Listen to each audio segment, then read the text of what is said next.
जी नमस्कार, आप सबों का बहुत बहुत स्वागत है आपके अपने वैभव क्लासेस के इस YouTube परिवार पर। आज के इस वीडियो में हम लोग जो है बात करने वाले हैं जो हम लोगों के 12वीं कक्षा के बायोलॉजी हैं, और इसमें हम लोग जो है जो हम लोगों का पारिस्थितिक तंत्र है, जो हम लोगों का अध्याय 14 है, इसके बारे में हम लोग एक एक करके देखेंगे। तो यहाँ पर जो है हम लोग फर्स्ट क्लास में हम लोग समझेंगे कि पारिस्थितिक तंत्र क्या होता है, पारिस्थितिक तंत्र की क्या परिभाषा है। ये जो शब्द है इकोसिस्टम यानी पारिस्थितिक तंत्र जो शब्द है, यह सबसे पहले किसने दिया, पारिस्थितिक तंत्र का निर्माण कैसे होता है, और भी जो है पारिस्थितिक तंत्र जो है कितने प्रकार के होते हैं, इन सभी बिंदुओं को जो है हम लोग आज क्लियर करने वाले हैं। तो यहाँ पर जो है सबसे पहले ये समझें कि जो हमारी पृथ्वी है यानी कि धरती माँ जिसे कहते हैं, यहाँ पर जीवितों का संसार है। मतलब कि पृथ्वी ही मात्र एक ऐसा ग्रह है जहाँ पर जीवन संभव है, और हम लोग पृथ्वी पर जितने भी सारे पेड़ पौधे और जीव जंतु देख रहे हैं, क्योंकि यहाँ पर क्या है, जीवों को खाने के लिए भोजन है, पहनने के लिए कपड़े हैं, रहने के लिए घर है, और सबसे बड़ी बात कि यहाँ पर प्राणवायु ऑक्सीजन उपलब्ध है, इसलिए हम लोग इस पृथ्वी पर रह पाते हैं। तो जितना भी सारा हमारे पास जीवधारी है, चाहे वो पौधे हों चाहे वो जंतु हों, ये सभी अगर पृथ्वी पर रह रहे हैं तो क्या ये सभी हवा के, पानी के, मिट्टी के, आर्द्रता के, क्या इसके बिना रह पा रहे हैं? नहीं ना। तो ऐसा अगर हम लोग देखें कि जैसे मान लिया जैसे जीवों का हवा के साथ लड़ाई हो जाए, यानी कि पौधे और जंतु का जो है हवा के साथ लड़ाई हो जाए, मिट्टी के साथ लड़ाई हो जाए, और दोनों अपना अपना क्या करेंगे जो है सेपरेट हो जाएंगे, तो क्या लाइफ संभव है? नहीं है। क्योंकि जब जीवधारी अगर क्या करेंगे, ग्रो करेंगे, यानी कि यह अस्तित्व में रहेंगे, तो इन्हें जो है किसकी आवश्यकता रहेगी? भोजन की आवश्यकता रहेगी, मिट्टी की आवश्यकता होगी, है ना, जो ऑक्सीजन की आवश्यकता होगी, जल की आवश्यकता होगी जिंदा रहने के लिए। तो यहाँ पर क्या है कि हम लोग जो इस पृथ्वी पर जीवधारी देख रहे हैं, इनका किसके साथ? निर्जीव के साथ। निर्जीव में कौन कौन आते हैं? हवा आते हैं, पानी आते हैं, उसके बाद जो है आपका जल आता है ना, जल आते हैं, उसके बाद है आपका आर्द्रता है, नमी जिसको आप कहते हैं, सूर्य का प्रकाश है, तापमान है, ये सब के सब क्या हैं? निर्जीव घटक हैं। तो हमारे पर्यावरण में जितने सजीव घटक हैं, चाहे आप उसको पौधा कह लीजिए चाहे जंतु कह लीजिए, ये सभी के सभी जो हैं आपस में जुड़े रहते हैं। किसके साथ? निर्जीव के साथ। तो ये जो सिस्टम है ना, सजीव और निर्जीव का जो तालमेल है ना, यही एक तंत्र बनाता है, जिसको क्या कहते हैं हम लोग? पारिस्थितिक तंत्र कहते हैं। तो अब हम लोग जानेंगे कि ये जो टर्म है पारिस्थितिक तंत्र जो है, इसको अंग्रेजी भाषा में क्या कहते हैं हम लोग? इकोसिस्टम कहते हैं। क्या कहते हैं? इकोसिस्टम। यानी इकोसिस्टम को हम लोग पारिस्थितिक तंत्र भी कहते हैं हिंदी भाषा में। अब आइए समझते हैं कि इकोसिस्टम जो होता है, यह जो है ना एक ग्रीक वर्ड से, है ना, ग्रीक वर्ड से ओइकोस से आया है। कहाँ से आया है? ओइकोस से। हम लोग इसको लैंग्वेज में कर सकते हैं ना कि इकोसिस्टम शब्द की उत्पत्ति ग्रीक भाषा की ओइकोस से आई है ना, ओइकोस से हुई है, जिसका अर्थ क्या होता है? होम होता है। क्या होता है? होम, यानी घर होता है।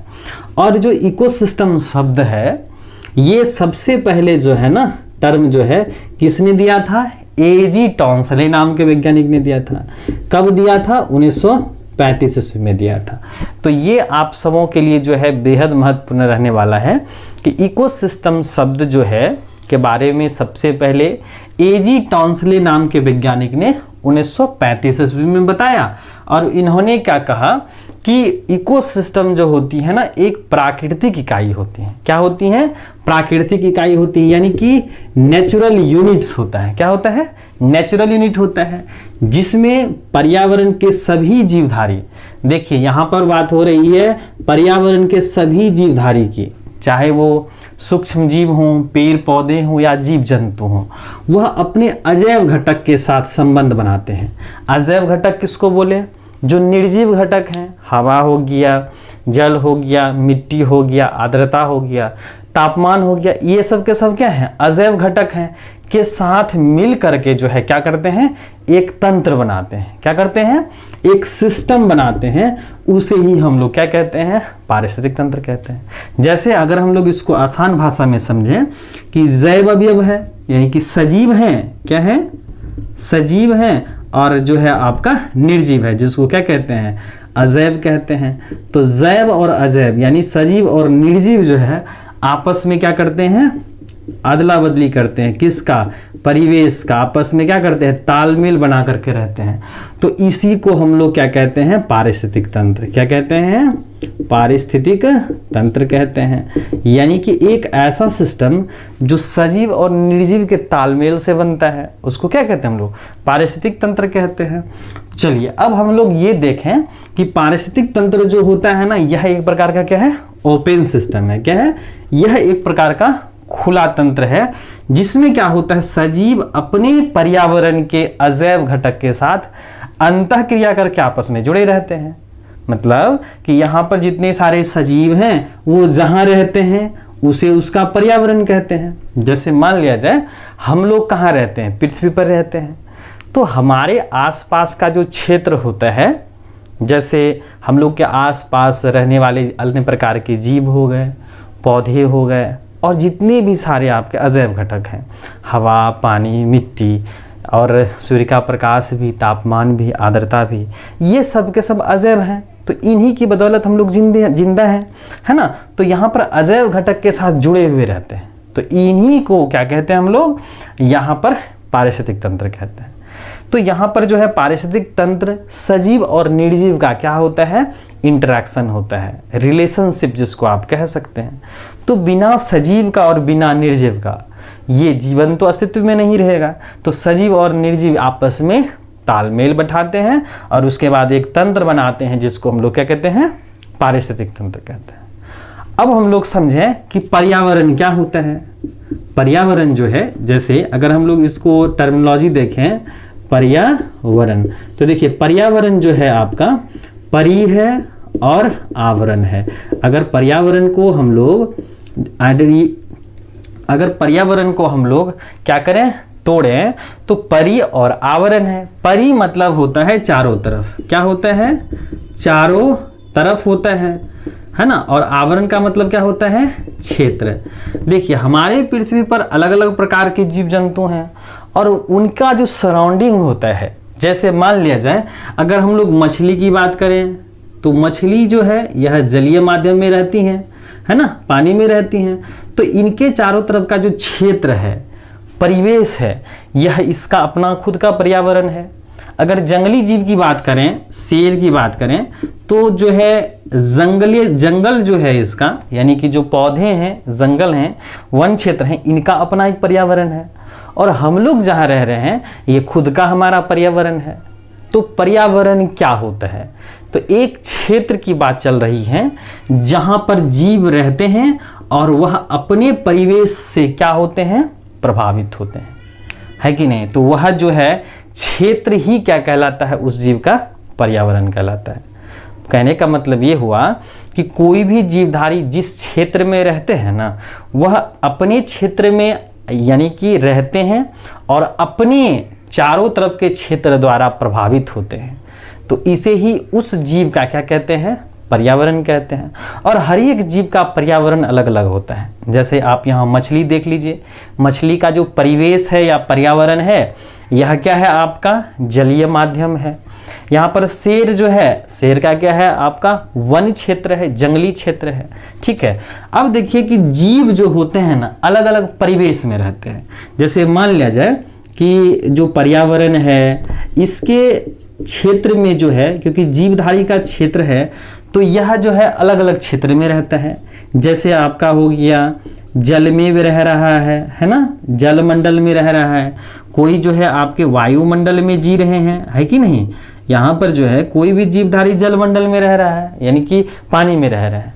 दूसरा है आपका हवा में रह रहा है, वायुमंडल में रह रहा है। और उसके बाद क्या है आपका स्थल मंडल। तो जीवधारी देखिए अलग अलग क्षेत्रों में रह रहे हैं, जलमंडल में रह रहे हैं, वायुमंडल में रह रहे हैं, स्थल मंडल में रह रहे हैं। तो ये जो जीवों का घर है ना, इसी को हम लोग क्या कहते हैं, जैव मंडल कहते हैं। क्या कहते हैं, जैव मंडल कहते हैं। तो आप सबों के लिए जो है ये ऑब्जेक्टिव के दृष्टिकोण से महत्वपूर्ण रहने वाला है कि जो बायोस्फीयर होते हैं ना, क्या होते हैं, बायोस्फीयर, जिसको क्या कहते हैं हम लोग, जैव मंडल कहते हैं। क्या कहते हैं, जैव मंडल कहते हैं। ये आपके हो गए जलमंडल। जलमंडल को क्या कहते हैं, हाइड्रोस्फीयर कहते हैं। क्या कहते हैं, हाइड्रोस्फीयर कहते हैं। दूसरा क्या है आपका, वायुमंडल है। वायुमंडल को हम लोग क्या कहते हैं, एटमॉस्फेयर कहते हैं। क्या कहते हैं, एटमॉस्फेयर कहते हैं। और उसके बाद क्या है, स्थल मंडल। क्या है, स्थल मंडल। स्थल मंडल को हम लोग क्या कहते हैं, लिथोस्फीयर। क्या कहते हैं, लिथोस्फीयर कहते हैं। तो इस तरह से हमारे जीवितों का मंडल है, जीवितों का संसार है। यानी कि ये सभी जीवधारी जो हैं हमारे हाइड्रोस्फीयर्स में, लिथोस्फीयर्स में और एटमॉस्फेयर्स में रह रहे हैं। तो इन्हीं से हम लोग का क्या है, बायोस्फीयर्स तैयार होता है। यानी कि इन्हीं तीनों मंडल से जो है हम लोग का बायोस्फीयर तैयार होता है। अब आइए समझते हैं कि जो पारिस्थितिक तंत्र होते हैं ना, जो सजीव निर्जीव का इंटरेक्शन होता है, ये कितने तरह के होते हैं, है ना। तो यहाँ पर जो है पारिस्थितिक तंत्र जो होते हैं वो 2 तरह के होते हैं। कितने तरह के होते हैं, 2 तरह के होते हैं। तो यहाँ पर जो है इसको हम लोग ऐसे समझेंगे कि पारिस्थितिक तंत्र को जो है ना कौन बनाता है, यानी कि ये जो सजीव और निर्जीव का अट्रैक्शन है ना, पारिस्थितिक तंत्र, इसको कौन बनाता है भाई, है ना। तो पारिस्थितिक तंत्र होते हैं 2 तरह के। कितने तरह के होते हैं, 2 तरह के होते हैं। पहला पारिस्थितिक तंत्र है, एक हो गया आपका प्राकृतिक। क्या हो गया, प्राकृतिक पारिस्थितिक तंत्र हो गया, पारिस्थितिक तंत्र हो गया। और दूसरा क्या है आपका, कृत्रिम। क्या है, कृत्रिम पारिस्थितिक तंत्र हो गया। तो देखिए, एक है प्राकृतिक पारिस्थितिक तंत्र और एक क्या है आपका, कृत्रिम पारिस्थितिक तंत्र। तो जब हम लोग पारिस्थितिक तंत्र का टाइप करते हैं ना, तो यहाँ पर कुछ ऐसे पारिस्थितिक तंत्र होते हैं जो खुद प्रकृति बनाती हैं। मतलब कि ऐसा पारिस्थितिक तंत्र है हमारे पास जो खुद से बना हुआ है। मतलब खुद से मतलब कि जो प्रकृति के द्वारा बना हुआ है, जिसमें मानव की जो है कोई भी भूमिका नहीं होती है। जैसे कि आपका हो गया जंगल, समुद्र हो गया, नदी हो गया, ये मनुष्यों ने नहीं बनाया है ना। तो ऐसे पारिस्थितिक तंत्र को हम लोग क्या कहते हैं, प्राकृतिक पारिस्थितिक तंत्र कहते हैं। यानी एक ऐसा पारिस्थितिक तंत्र जो प्रकृति द्वारा प्रदत्त होता है, उसको क्या कहते हैं, प्राकृतिक पारिस्थितिक तंत्र कहते हैं। जैसे आपका नदी हो गया, जंगल हो गया, समुद्र हो गया, ये सब क्या है, प्राकृतिक पारिस्थितिक तंत्र हैं। और एक है कृत्रिम। कृत्रिम किसको कहेंगे भाई, कि वैसा पारिस्थितिक तंत्र जो किसने बनाया, मनुष्य ने बनाया, यानी मानव निर्मित पारिस्थितिक तंत्र है कि नहीं। तो मानव निर्मित पारिस्थितिक तंत्र को क्या कहते हैं हम लोग, आर्टिफिशियल। क्या कहते हैं, आर्टिफिशियल इकोसिस्टम कहते हैं। और प्राकृतिक को क्या बोलते हैं हम लोग, नेचुरल। क्या बोलते हैं, नेचुरल इकोसिस्टम कहते हैं। तो देखिए, नेचुरल इकोसिस्टम हो गया और आर्टिफिशियल इकोसिस्टम हो गया। तो नेचुरल इकोसिस्टम प्राकृतिक पारिस्थितिक तंत्र जो होता है, नदी हो गया, जंगल हो गया, समुद्र हो गया। और आर्टिफिशियल इकोसिस्टम ये क्या है, आपके मनुष्य द्वारा बनाए गए। जैसे आपका जो घास का मैदान है, मतलब जो हम लोग लगाते हैं, जिसको आप फसली क्षेत्र भी कह सकते हैं, जहाँ पर फसल उपजाया जाता है। उसके बाद आपका हो गया मत्स्य गृह हो गया, यानी कि मत्स्य गृह जो है, मत्स्य गृह जो हम लोग खुद बनाते हैं, है ना। जैसे एक्वेरियम हो गया, एक्वेरियम इसको अंग्रेजी भाषा में कहते हैं। और हो गया आपका तालाब हो गया, क्या हो गया, तालाब, यानी पॉन्ड इकोसिस्टम जो है, ये क्या होता है आपका कृत्रिम प्रकार का पारिस्थितिक तंत्र है।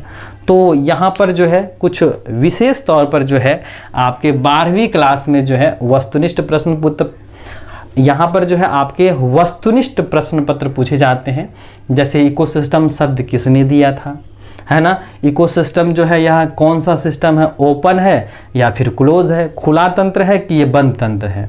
उसके बाद यहाँ पर जो है पर्यावरण से जो है आता है आपका जैव मंडल, जो है कितने मंडल में बटा होता है ये, और उसके बाद जो है इकोसिस्टम में प्रकार में, है ना। तो यहाँ पर जो है हम लोग आज के इस क्लास में देखें, फिर हम लोग नेक्स्ट क्लास में देखेंगे कि पारिस्थितिक तंत्र के कौन कौन से संरचना है, कौन कौन से अवयव हैं, और यहाँ पर देखेंगे हम लोग कार्य के बारे में। तो यहाँ पर जो है आप लोगों से एक छोटी सी रिक्वेस्ट है कि अगर आप इस चैनल पर नए हैं तो चैनल को सब्सक्राइब कर लीजिएगा और अपनी साथी के साथ ज़रूर शेयर कीजिएगा, ताकि आने वाली वीडियो की नोटिफिकेशंस, तो यहाँ पर जो है हम लोग 12वीं क्लास के जितने भी सारे इकोसिस्टम यानी इकोलॉजी से, पर्यावरण विज्ञान से जितने भी सारे जो है यहाँ पर 12वीं क्लास के दृष्टिकोण से बनते हैं, जो आपके लॉन्ग शॉर्ट टाइप के हैं, तो यहाँ पर हम लोग एक एक करके रिवीजन करने वाले हैं। तो ये हम लोगों का हो गया पहला क्लास, और चैनल को सब्सक्राइब कर लीजिएगा ताकि मोटिवेशन मिलता रहे आप सबों के लिए, जो है जल्दी जल्दी वीडियो आए। तो इसके लिए जो है आप अपने साथी के साथ ज़रूर शेयर कीजिएगा, ताकि जो है मोटिवेटेड बना रहे हम। तो इस तरह से जो है यहाँ पर हम लोग देखें। नेक्स्ट वीडियो में हम लोग देखेंगे इकोसिस्टम का कंपोनेंट्स, फंक्शंस। चलिए।